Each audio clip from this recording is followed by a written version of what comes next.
What's going on? What's going on, everybody? It is the Only Sports Podcast. I'm Will. That's Casino over there, dressed as Bluey. Our internet, we've Not already had Sonic. to restart once. Not Sonic. We've already had to restart once because our internet has been really shitty. But this time it's not us. We both have the same internet provider, and they've been fucking up pretty consistently. So if it stutters or stops or drops, it for once is not our fault. But we should all, Casino, gather here with grateful hearts. Like this, the sign says behind. Did Audrey Hepburn say that? Did Audrey Hepburn say that? Is that Audrey Hepburn? Yeah, it is. There's like this room that I'm in, which I feel like I'm in a box, is the Audrey Hepburn gift room. The wife is Audrey obsessed. Hepburn gift room? The fuck does that mean? No, guest room. Guest room. I thought you said gift room. I was like, that is a real weird. Yeah. But yeah, I mean, you've been over, every time you leave. That's why you always get Audrey Hepburn like memorabilia. It's like we just give out gifts. I mean, next time you come, you can have idea. that photo. Yeah. You can have that. You can have that photo. Gosh darn it, that photo. But this is the season 1 finale, Casino, of this podcast. Season 2 starts on so that's Tuesday. Why it's still going to be bad. Yeah. So season 2, completely revamping everything. Casino and I are both getting breast implants. We're just really making changes for the betterment of the pod. Hair extensions. It's going to be sexier, sleeker. Yes. Hopefully our internet works. But Casino, reflecting back. I'm going to get I'm going to get a new laptop. I'm going to get a new laptop today. That's exciting. When's the last time you bought a new laptop?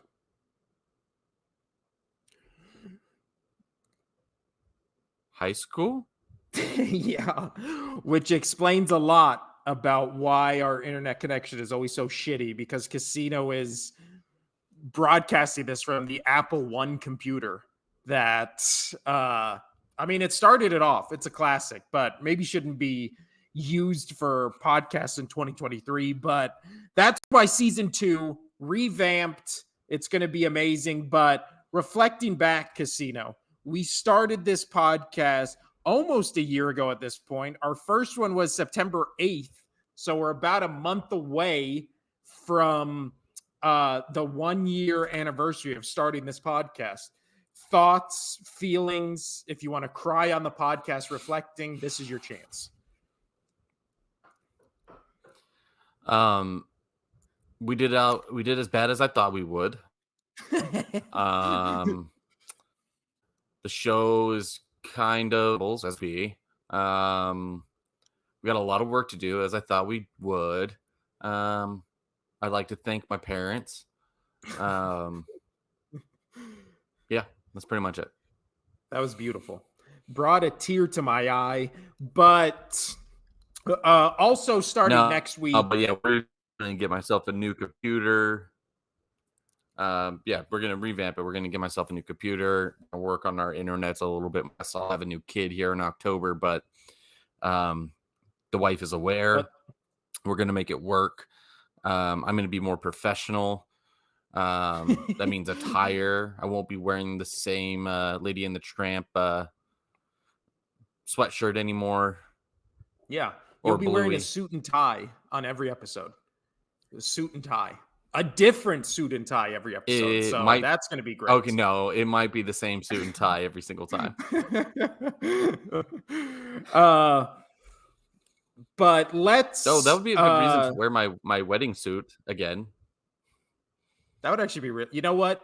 The 1-year anniversary podcast, September 8th, we should just wear suits and ties. That'd be really funny. I'm for it. But yeah, so it is August 4th. We took a week off because we really just did not have anything to discuss because I don't know why. I just cannot fucking stand when sports talk shows are just like where it's July and they're like, okay, let's talk about how oh, I don't know, let's talk about how the Jets are gonna win the Super Bowl. And then you're just like, it's fucking July. They have not played one game. They did play a preseason game last night, Casino. Did you watch any of that? The Jets and the Browns. Nope, not at all. I didn't watch a single lick of it. Yeah, I did just because I was at work and I just put it on the TV, but I wasn't like actively watching it. I saw the one nice throw that Zach Wilson did, and now everybody's like, "Is Zach Wilson good?" As if an entire last season of football showed you that any flash that he was. But what percentage of, let's say, stock do you put into preseason as a whole when it comes to if a team's going to be good or not, or if a player's going to be good or not? 0, 0, 0, 0, 0. I thought we were going to disagree on this. I completely agree. I put infinite 0 in terms of preseason because remember that year the Cleveland Browns went 0-16. In that season, they were 4-0 in the preseason, and everybody was like, "Are the Cleveland Browns going to be good?" And then they lost every single game. So I think, Sean McVay like revolutionized this crazy idea where it's like, hey, what if preseason really means nothing and we just sit everybody who's going to play in actual games? And then the NFL world was like, oh my God, that's what a crazy idea. And then now teams, I really think that's also the reason why they took, like the NFL took away the fourth preseason game and just made it 3 because all the coaches realized like, oh yeah, we don't have to put our players in this at all. Like, why would we? So, yeah. People kept getting injured. Yeah. Well, there was that year where Trent Green for the Rams got injured in preseason, and that's what led to like Kurt Warner and all that kind of stuff. But yeah, it's just, I also hate that shit where it's just like online or whatever, like all the sports news outlets are like, football's back for like the fucking preseason opening game. And it's like, no, it isn't. Football starts opening night, which is September 7th, I believe. September 7th. I think so. And I think it's like just 1 month away. Yeah. So we are 1 month away, almost exactly, because we're recording on the 4th.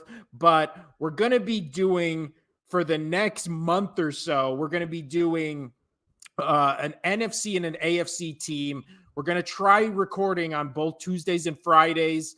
We're going to start talking about the NFC South, AFC South, and then go division by division each day with, whatever sports news is coming. And then September 4th, we're going to be doing the big like NFL preview kind of thing we did last year. That's where we'll do our Super Bowl picks and all that kind of stuff. And then obviously the game will start, or the first game will be that Thursday. We'll record Friday and talk about it and then make our predictions for the weekend, the first weekend of football. Just before we start diving into the news, Casino, just heading into preseason, how are you feeling about your team, the New England Patriots, this year? Are you excited? Are you optimistic? Not good at all. What right now do you think? I think they're going to be right in their division. In the division, third. I think that they can outdo. I really do think they can outdo the Dolphins. I think the Dolphins could be a little flustered from Tua's, injury report, just constantly being on concussion watch, pretty much. I'm not going to say that's not going to stop playing hard, this and that, but I don't know. This team might have some sort of chemistry issues outside of Tua and Hill, because they've already showed that they don't really have much of a disconnect. So I think that they could pull off third. I wouldn't be shocked if they got fourth, but I do think that they're going to be roughly right around where they were last year. Um, yeah, I'm not sure. I do think it's going to be one of the tougher divisions in the football this year. So Yeah. Bill Belichick has his work cut out for him.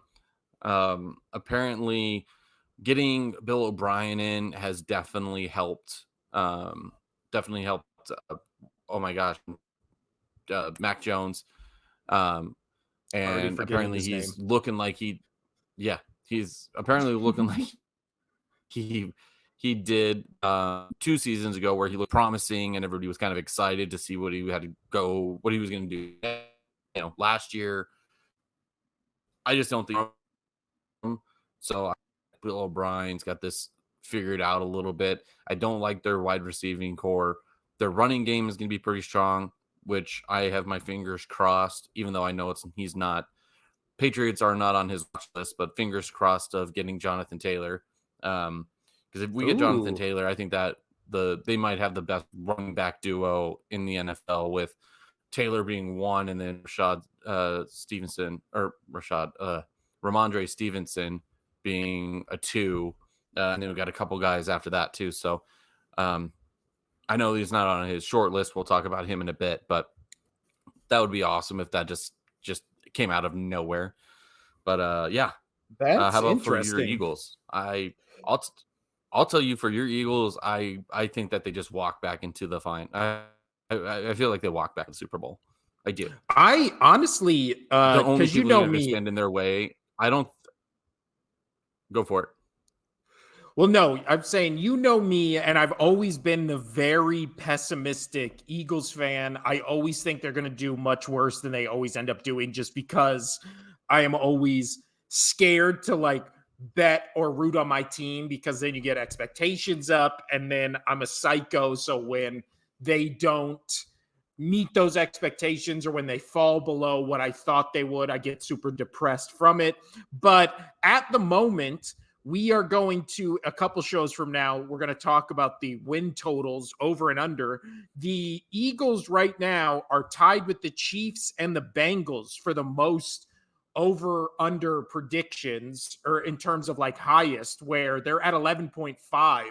And I just, when it comes to my team, I just think that, first off, everybody knows the AFC is where all like the really great teams are. And even the teams that have the potential to be like one of the great teams, like the Ravens or the Chargers, just need one or two things to click. And then all of a sudden they're a potential 12, 13 win team, right? They have all the talent to, they just need to like put the pieces together.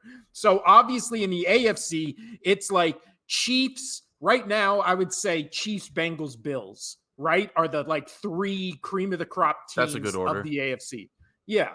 And so that's also kind of like what the betting odds are. In the NFC, it really just feels like it's Eagles who lost some pieces, but then replaced those pieces with either pieces that are just as good or a little bit better. So the Eagles retooled. They obviously now have like a bunch of rookies stepping in that are really highly rated rookies. They have a bunch of guys from last year that are stepping up from rookies to second year. And then you have the maturation of Jalen Hurts. And I just keep seeing all this like shit where it's just like, oh, Jalen Hurts, we can't call him a good quarterback because it was 1 year, because it was like blah, blah, blah. I don't know if the Eagles will be as good as they were last year. I would put every cent, every dollar I have that Jalen Hurts is better this year than he was last year. He just, to me, does not seem like the guy with the type of like work ethic and mentality he has, that he's just going to get worse. I just don't see any scenario where he's bad. Obviously, with all these teams, hell, that's going to be a big bet, man. That's going to be a big bet for you. I mean, you have $6, so yeah, hell, and that's all of it. I mean, every make out pretty good. single penny of $6.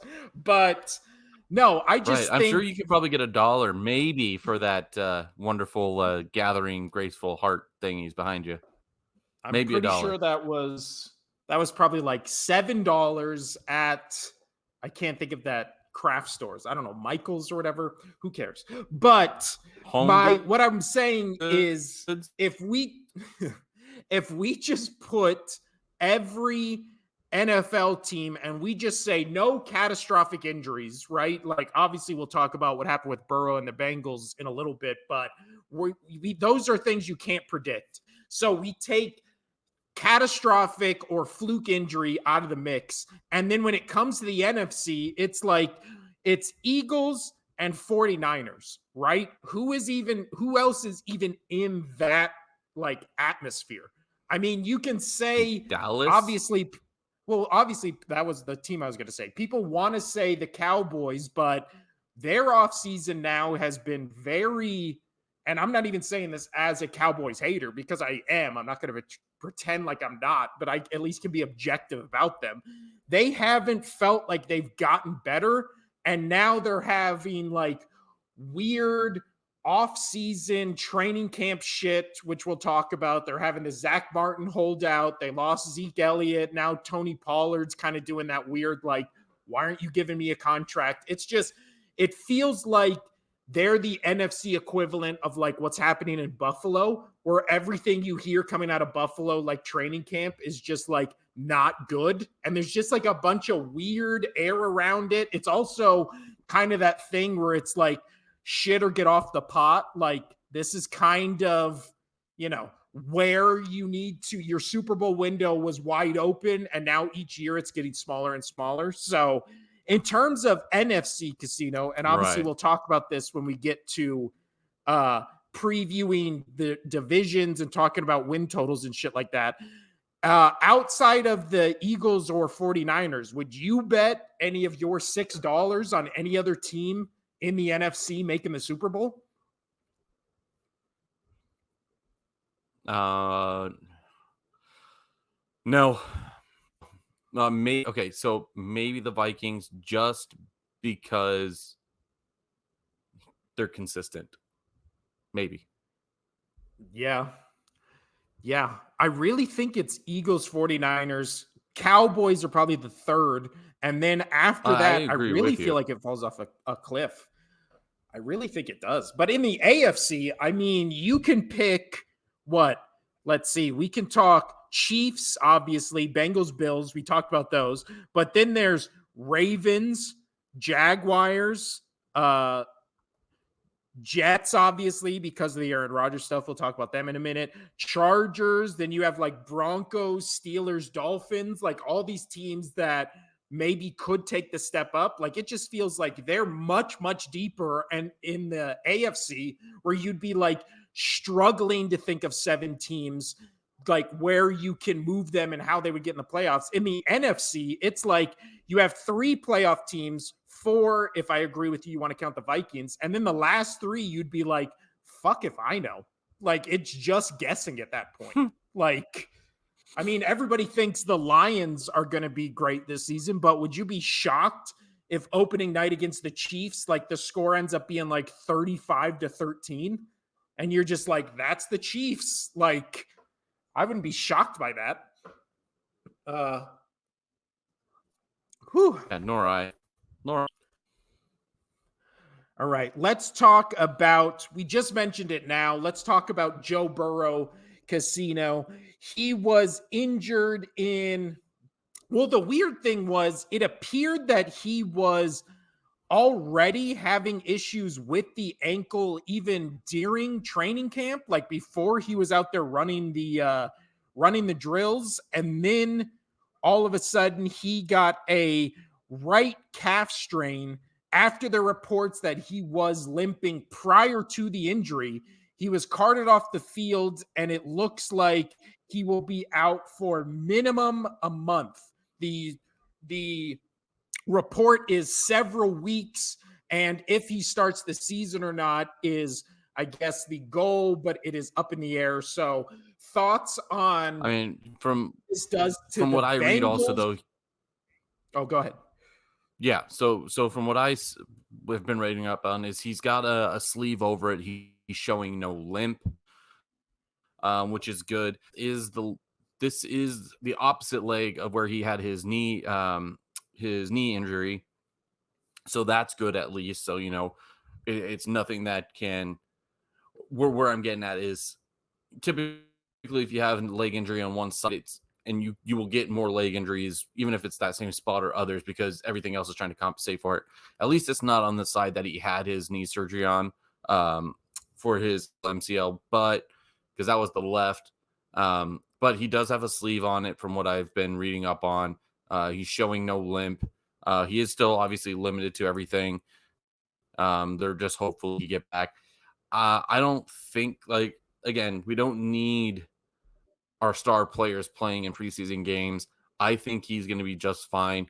I think the preseason is best for those players that would have to come in lieu of injury, get them some reps, get them up to game speed.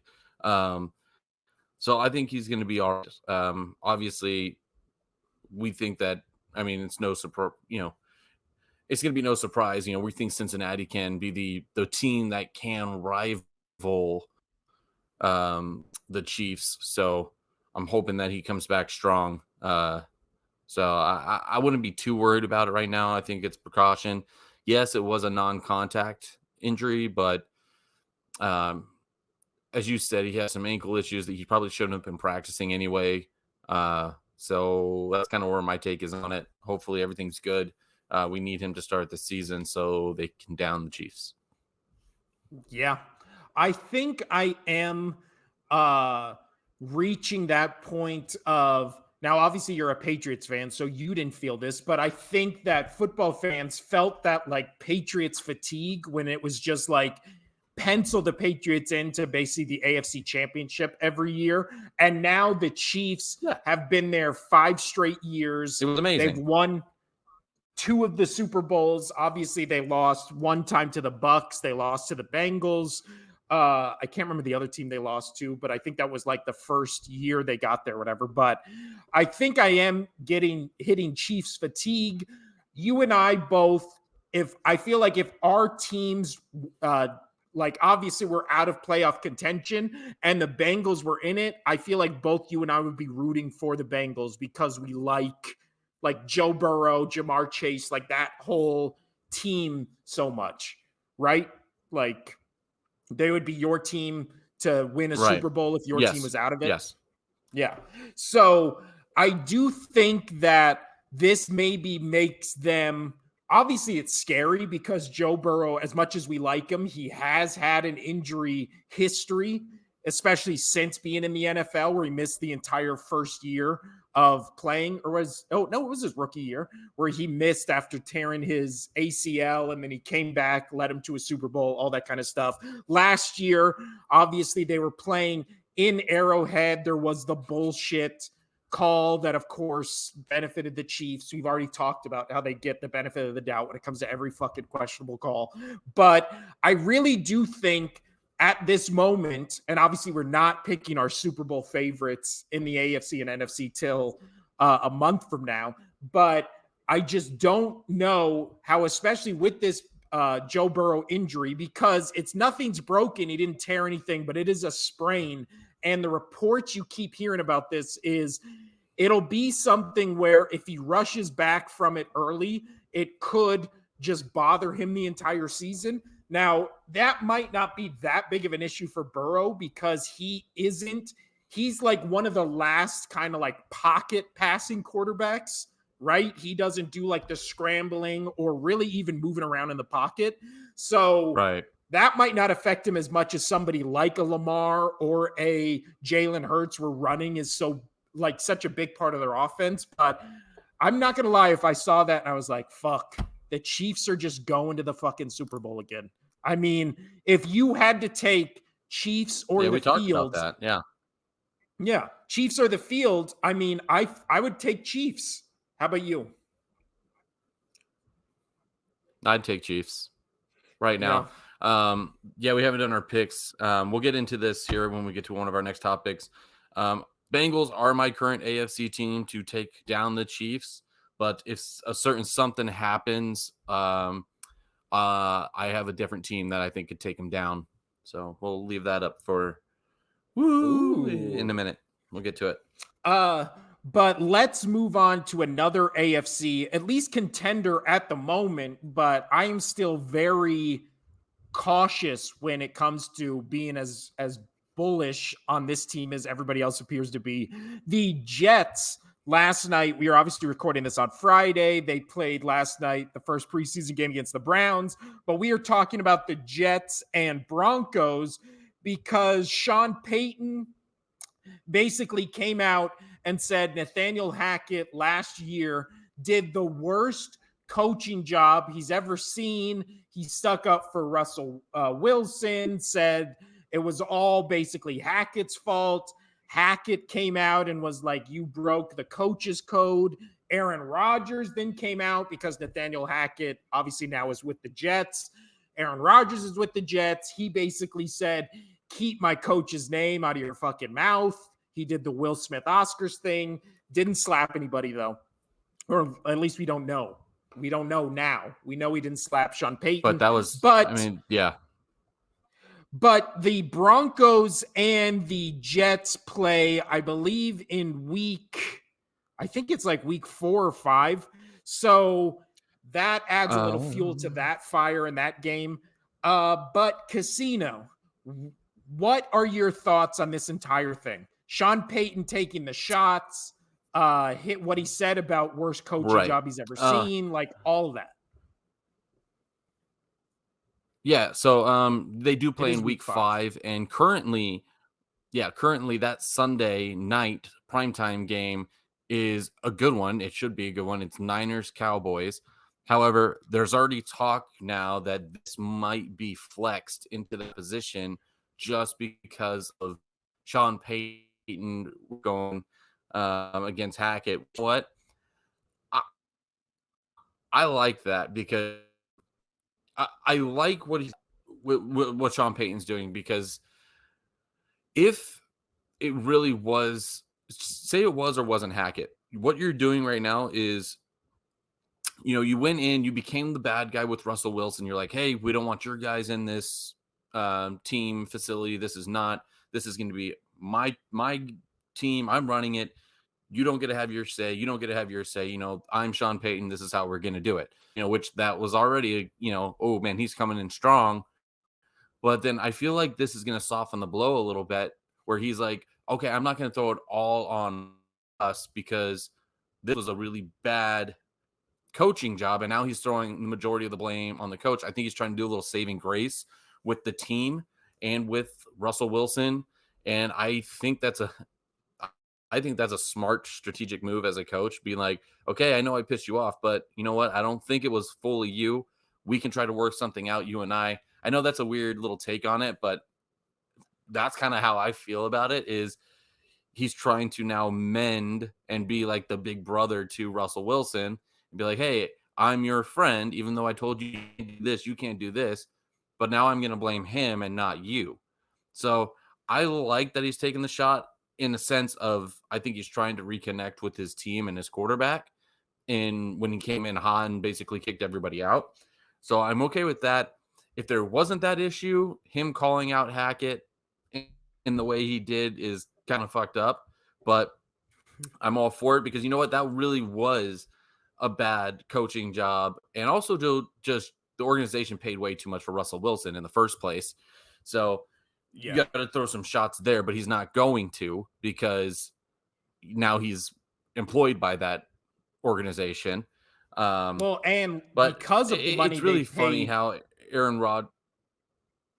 Or I was just going to say, because of the money they paid Russell Wilson, like, it's not like Sean Payton can have another quarterback, right? Like, the money basically ties him to Russell Wilson, regardless of if Russell Wilson is cooked or not. Like, Sean Payton can't be like, I'm bringing in my own guy to be the quarterback. Like, he's stuck with Wilson. So what you're saying, where he has to have his back, like, he has to have his back basically because they're tied together regardless of what he thinks about Russell Wilson. So might as well be like, I'm going to try to get you on my fucking side. So that, like, that's why I think like he came in hot, cleaned house, and he's like, whoa, whoa, whoa, whoa. I only did this because this guy did such a bad job. And I'm gonna, you are good, but he didn't round up the recruits. He didn't round up the team. He didn't make us a team. I'm gonna make us a team, team. Kind of, I Yeah. don't know why I was going heavy with like, what was that? Remember the Titans scene? Team, what team? Sorry, it's a great movie. But that's actually a good take on it. That's a good take on it. My only disagreement with your take is if he felt this way, why would he do it publicly? It feels weird to be like, I'm just going to use this. I don't know if it was at in an interview or at the podium to just shit on the other coach, especially when everybody knows Nathaniel Hackett, what is it? Didn't do a good job coaching the Broncos, but everybody knows the worst coach in the NFL or the worst coaching job in the NFL we've seen in the past 5 years. You can make the case forever was when it was Urban Meyer at the Jaguars, because the second Urban Meyer left, all of a sudden that Jaguars team is now one of the best teams in the AFC with basically with basically the same pieces, and they just got a different coach in, and now all of a sudden it's like, oh yeah, they're competing with everybody in the AFC. I'll give you two reasons. I'll give you two reasons why I think that he made it public. One is because Russell Wilson loves things public. Russell Wilson maybe there was a case where Russell Wilson was, hey, maybe I want, I'll accept your apology and, I'll be a coach's quarterback if you go public about this. You make yourself look like, that could be one route. Or the other route is Sean Payton's already retired and he came out of retirement. He doesn't give a fuck. He doesn't give a rat's ass. People already don't look for the whole target back in New Orleans. So, maybe he's just leaning into that. Like, all right, people don't already like me. I'm going to a quarterback that people are frustrated with. Hell, I don't care. I'm just going to say it how it is. I'm not going to pussyfoot around it. He was a bad coach. I'm going to try to make things better. And, that's a big statement, though, because if he does not improve this team and it's the team, then you know what? You're fucked, bud. Yeah. Well, it's also that thing where, what is your opinion of Sean Payton, the coach, especially from when he was in New Orleans? Because I always fucking hated him. I always thought he was an asshole. I always hate those coaches that are like the hotheads, like be a dickhead. I would hate him to be the coach of my team. Like, yeah, he wins a lot, but again, had a Hall of Fame quarterback, a top 10 defense pretty much every year he was in New Orleans, and they won one Super Bowl, never really came close to a second. And so it's kind of just like, yeah, he's a great coach, but I also think there's a difference between the coaches that can get their team up for one season and then all the other seasons it's like you're never even close, right? That's why I never liked Mike McCarthy as a coach, because he won the Super Bowl that one year. None of those great Packer teams were ever fucking close to winning another one. So I just think there's something to be said where it's like you get your team to a certain level and you can never get that team again. So thoughts on just Sean Payton as a coach, just in general? Have you ever liked him or always thought he was an asshole? No, I never really liked him because I have. So I agree with the sense of, you might be a great coach, but there's other ways to go around it than being an asshole. Like, for instance, I always go to the Patriot route. Bill Belichick's a great coach, and he can be a hard ass, but he's not an asshole. Like, but he's never deviated from that. This is how we run it. You want to join this team and run it very systematically, and cool. That you know what you're going to get when you go in there.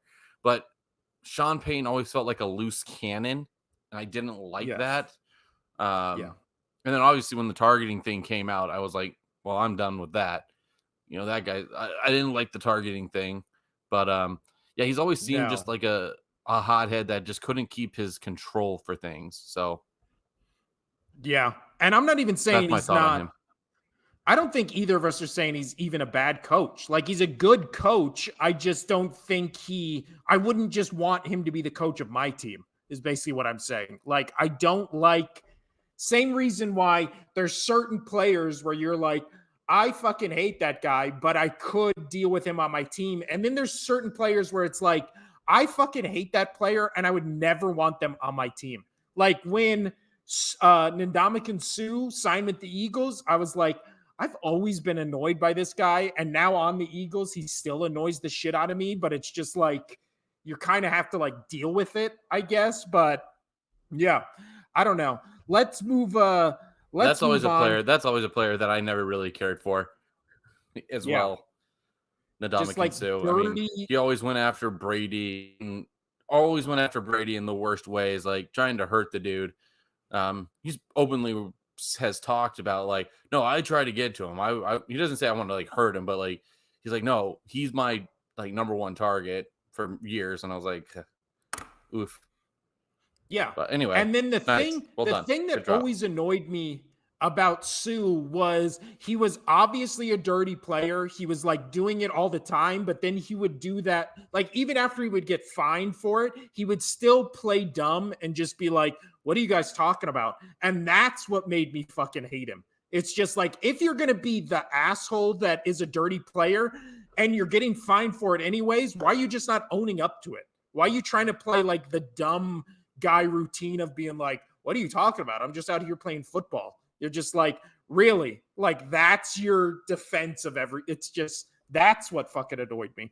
But let's talk last little bit about the Broncos and Jets is Aaron Rodgers took a $35 million pay cut to I guess, give the Jets more wiggle room to sign potential free agents and all this kind of stuff. Thoughts on the pay cut that he decided, I guess, to voluntarily or maybe even offer up himself to take to make the Jets a better team, Casino? Oddly enough, I like that move. I think that's a good move. That was one thing that I always appreciated about not just Brady, but a lot of other Patriot players throughout the years is a lot of those times they kept taking pay cuts so they can be relevant and they can get the right piece that they want, for the next season. And it works. So, I mean, hell, if let's have a good run, able to get one more, good on them. I mean, good. I still don't like Aaron Rodgers. I will never like Aaron Rodgers, but that is finally a smart football move for Aaron Rodgers to do to help his team. He wants to be successful there. You're going to have to you're making a lot of money. Like, if you want to be successful, give up a little bit of money, get some right pieces in, and instead of being a front-loaded team, a heavy team, make a well-balanced team, and you might shine. So I think it's a really smart move. I'm sad that he did it because I don't want him to be successful, but it really, I think, helps out. I think it really helps them out. So good on him for doing that, but still, I hope they lose, obviously. You know what?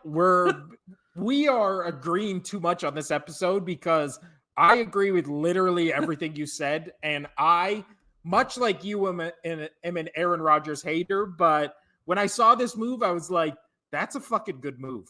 Like, ironically, when Aaron Rodgers was in Green Bay, everybody was like, he makes every wrong move in terms of like media and team appearances, right? Where it's just like, why is he not working with the young guys? Why is he not doing this? Why is he not doing that?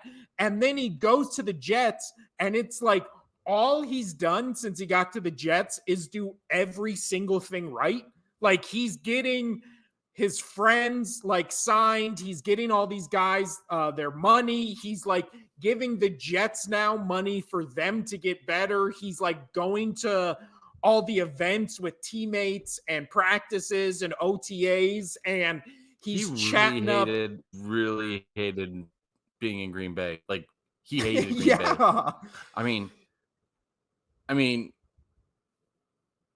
Green Bay, New York, Green Bay, New York, Green Bay, That honestly, that New might be York. what it is. Because last night Zach Wilson was like, He's that big personality. He's got that big personality. He needs that big personality attention. And New York, you're gonna get it. yeah.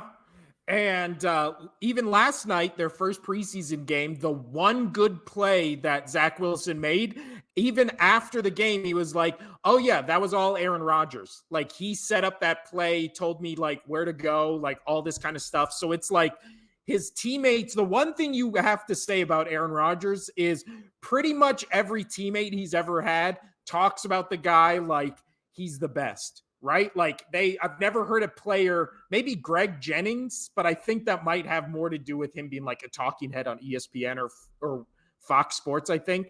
But everybody else always talks about Aaron Rodgers with the same reverence, like former Patriot players talk about Tom Brady, right? Like just that thing where it's like, he's my guy, he's the best, I love him, blah, blah, blah. But I got to say, much like you, I'm an Aaron Rodgers hater. And when I saw that move, I was like, that's a fucking good move. And then the Jets now are in the running to sign, we'll talk about, we'll segue to Jonathan Taylor, but they're in discussions now to sign another big name running back that's still out there. Maybe get, another couple little pieces here before the season starts. But Aaron Rodgers, I don't think the Jets are going to be nearly as good as everybody else does, but they're making good moves. I don't know. But let's move to, you alluded to it a little bit earlier, Casino. Let's move to Jonathan Taylor. He has requested a trade from the Colts. Then there came out some weird reports where the Colts were like, he's injured and he failed a physical. So that's why we're not like paying him money or giving him a contract. And Jonathan Taylor was like, I'm 100% healthy. There's never been a health issue. Like, what the fuck you guys talking about? And then obviously there's the weirder, broader picture, which is the devalue of the running back position. And now no team wants to play or pay running back. So when it comes to Jonathan Taylor requesting a trade, he is one of the few running backs that, like a Saquon Barkley, is kind of in that he can be a game changer, top 5 running back in the league if you need a running back. Where do you think he gets traded? Where do you think he goes? Obviously, Jim Irsay came out and was like, we're not trading him under any circumstances, but we've heard many GMs and owners say that about players before, and then all of a sudden a week later they're fucking gone because they just got offered, much more or something that they didn't think they would get offered. So where do you think he goes, Casino, or do you think he stays put in Indianapolis? Yeah, so oddly enough, every single team in the AFC East, Patriots being the longest shot, but I mean, as you just alluded to, the Jets, they opened up some cap space, some money to sign some people. That is a thought. The Dolphins are apparently on his short list. Obviously, somehow the Chiefs still have money to give, and he's on that short list. I just don't fucking understand. I don't understand it. I don't get it at all. If Jonathan goes to the Chiefs, let's just say he does, I'm not watching a single football game this entire season. You're going to have to find yourself a new co-host because we already know who's going to win the Super Bowl. It would be just stupid to watch football. Anyway, but this is where I was alluding to, where I was going to say that Bengals are obviously the biggest threat to the Chiefs in years, but the Bills have been on a massive decline lately. But we've been talking about what have the Bills been missing. The Bills have been missing a good running back to help open up his passing game. Oh my gosh, my bad. Sorry, I had a burp there. To open up Josh Allen's passing game a little bit more. I mean, Josh Allen doesn't really do the drop-off dumps, for running backs. He just will scramble up and run it himself. So that's not going to change much there. But if you can give yourself a good north and south, obviously you want to go north, running back, and where like he would probably just, you plug him in, he'd probably get 75% of the carries for that team. And that is including, when you have the quarterback sneaks with Josh Allen, but that's going to take a lot of load off of him. And maybe that's what Josh Allen needs, because in playoff time, he's a little beat up. He's a little run down. Maybe he needs a grinder of a running back. So if he does get traded, I would, again, not watch the football season if he's to the Chiefs. However, if he does go to the Bills, I think that's a great fit for that team.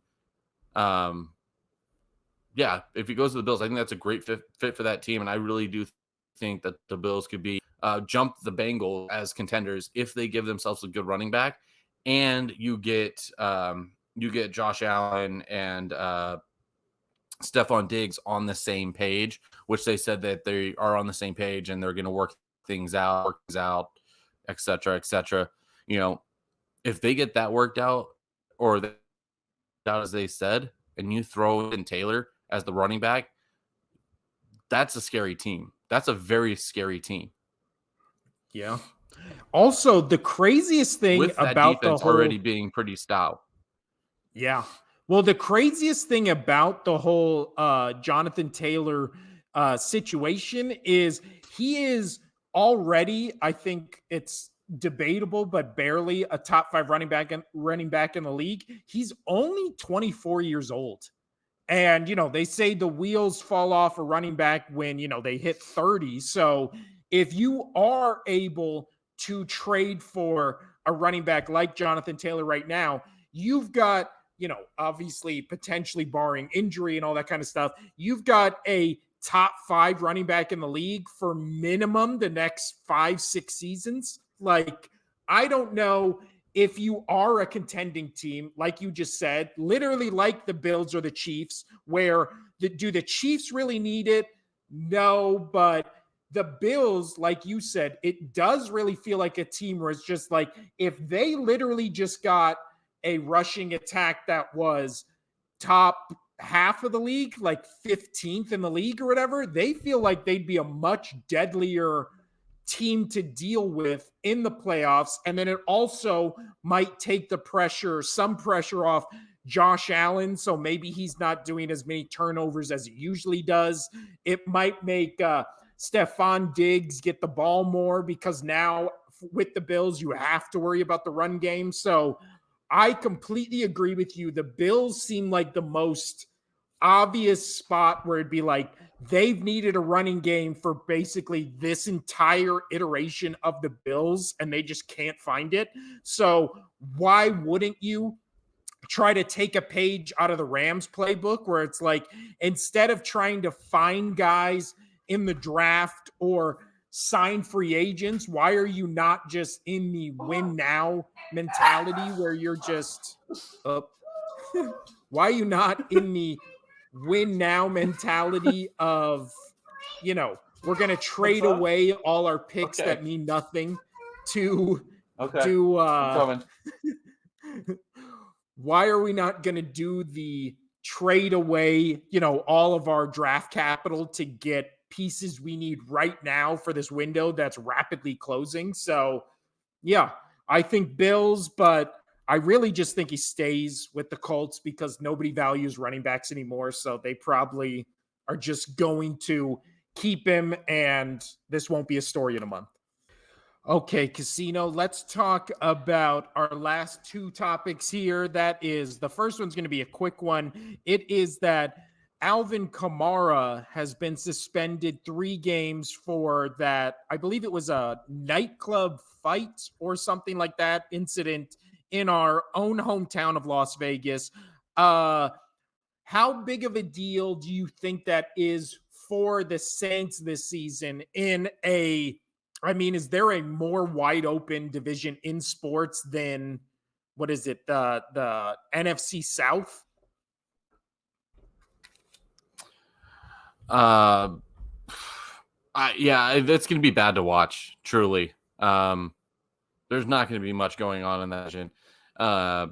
And yeah, I think you're right. I think it was a nightclub thing, but I want to touch on this a little bit with, talking about, I'm glad we're talking about the Alvin Kamara, however you want to say his name, potato. So the league is giving him game suspension for felony charges for battery, for assault and battery, felony charges. He has, and then I just don't understand. Okay, Tom Brady, again, I'm going back to the Patriots, very familiar, say it every time. He got a 4-game suspension for allegedly, they were never able to prove the whole deflation bullshit. Deflategate. He still got, he still got 4 games for something that wasn't being able to be proved, that wouldn't have mattered in that game anyway, because I've talked about this as my argument that they scored when they replaced the footballs at halftime. The Patriots still scored 4 or 5 touchdowns after, in the second half. So it wouldn't have mattered in that game anyway. They did better when the proper balls went anyway. So little side note, little baby rant there. But I don't understand the league. They need to be more. They need to be more consistent with their suspensions.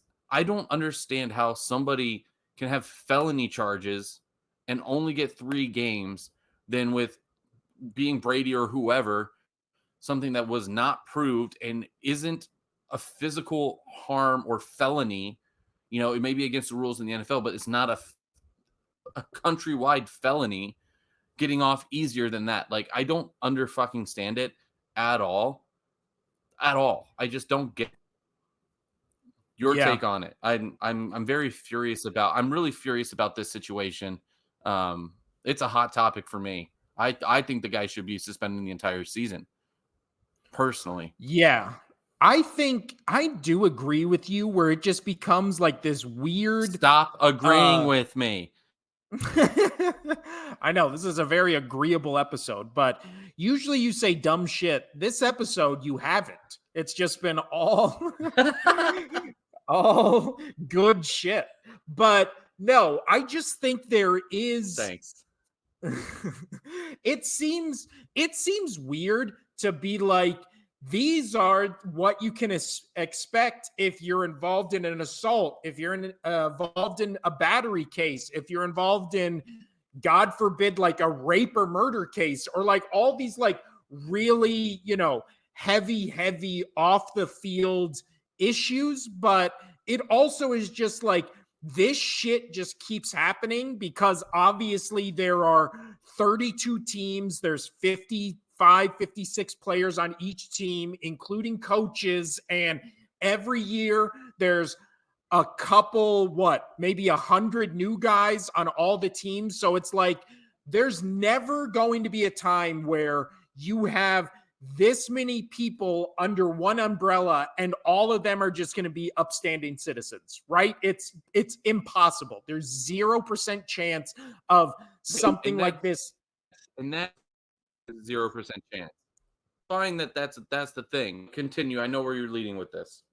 Yes. So then it becomes a thing where it's like, obviously we've talked in this offseason so far about all the suspensions from gambling, right? So it's like gambling, betting. Most of these guys, they found out, weren't even betting on their team. Some of them weren't even betting on their sports, right? And they were still, like Calvin Ridley last year, I don't think he bet for the Falcons, or if he did, it was like for the Falcons to win or some dumb shit like that.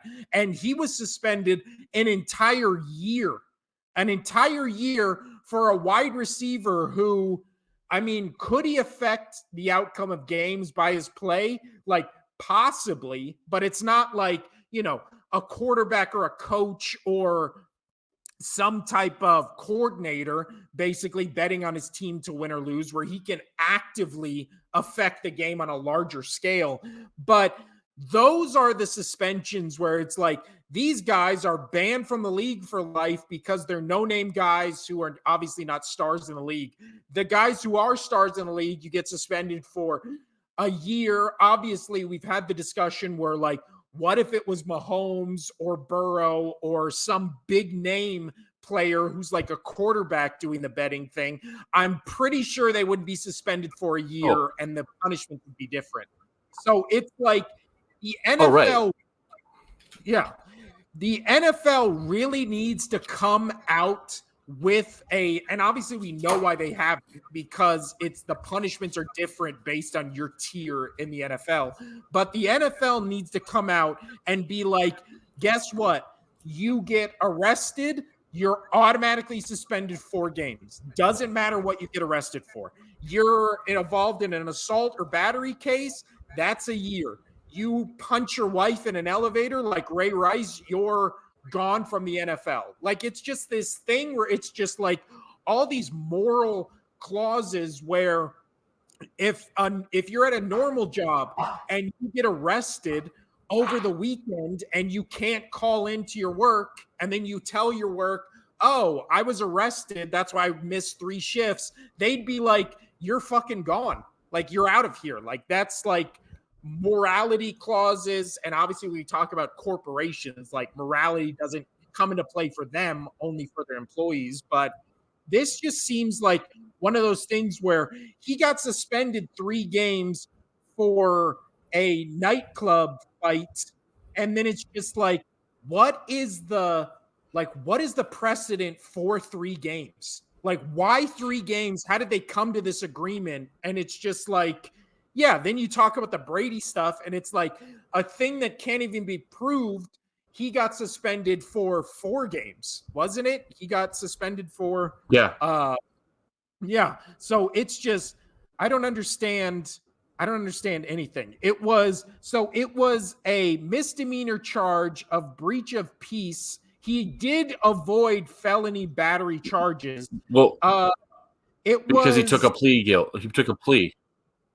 Yes. So the incident was the running back and several of his associates allegedly pushed down and kicked a man in an altercation outside of an elevator at the Cromwell Hotel and Casino in Las Vegas. So it's the plea. He did agree to a plea deal. He was required to complete 30 hours of community service and pay basically the medical expenses for the victim. So again, it just seems like, yeah, as a grown adult, like you and your friends jumping another guy, like, again, when you're a multimillionaire, like, why are you involved in that altercation? Like, and again, this is the thing where you sit on the, the high horse because you're not the one doing it. But I feel like in a situation like this, we are allowed to sit on the high horse because we've never been in a situation where some guy's been talking shit to us and us and our group of friends beat the fuck out of him. Like, you just yell at each other, there's been the opposite side where you've gotten jumped before. Yeah. And and it was crazy. And I walked away, thankfully, without getting my ass kicked. So well, good thing it wasn't just you. You know, it was a group. Sorry, a group. It was your what? Well, what was that? Your what? No, that was my alarm was going off. My alarm to end the podcast, Casino. We will. Casino has to head out of here. We were going to talk about the Zach Martin holdout on the Cowboys computer. Casino's going to go buy a new computer, but we'll talk about the Cowboys off-season shenanigans when we talk about the NFC East. We're going to start season 2 on Tuesday. I don't know why podcasts make you go season 1 or season, like, different seasons. It doesn't make sense to me, but whatever. This has been the season 1 finale. Season 2 starts on Tuesday, where we will be talking about the NFC South and our predictions for how that whole division is going to shake out. Then Friday, we'll talk about the AFC South, and then we'll do that each week. Next week, 2 podcasts a week. We're back. NFL season is back, Casino. I don't know if you saw the preseason game last night, but football's back, right? Everybody loves saying that. So anything else to say before we head out? I'm just excited to revamp this podcast for season 2, be more professional, have our shit together a little bit better, have a new Yeah. computer. And then, I'm of excited. course, I thought we're gonna start doing some gather here with snippets. grateful We're gonna be hearts. doing we're gonna start doing some snippets for the show. That's gonna be good. Breaking I it would down into like to different do. little snip. Okay, yes, grateful hearts, grateful hearts, grateful hearts. We get it. I would like to do shorts. I would like to be more active on our YouTube page when it comes to not just posting the full episode, but posting clips And and also, reels. we're going to be a little bit more active on our social media sites this this season, coming in season 2. I Yeah. think BJ is going to take one. I'm going to take the other, or we might even Ooh. hire. When I say, we're going to convince one of our friends via blackmail or something to do our social media for us. Finally, Somebody I who's have a all little this bit more blackmail on social. our friends, Yeah. and nothing to use it on. Yeah, that's a You know good what's idea. funny is we have a lot of blackmail on all of our friends, but they have blackmail on us. So That's true. Yeah. We'll that's why figure it we're out. friends, is because we can't be anything else, because I have to stay friends with. That's the reason I'm still friends with you, is because you know much. I know so much. Doing so this much. podcast is just my way of monitoring you, make sure you don't, say anything horrible. Yeah. Well, also I said, "Hey, Casino, you want to do this sports podcast with me or else?" And you were like, "Oh shit!" And then that's how the whole thing started. But Yeah, this that's why is I don't have a good computer, and I was yeah. I'm scared shitless every single episode. That's why BJ does all the talking, because I don't want to make sure I fuck up. So Yeah, I got your we're number. gonna end on that note.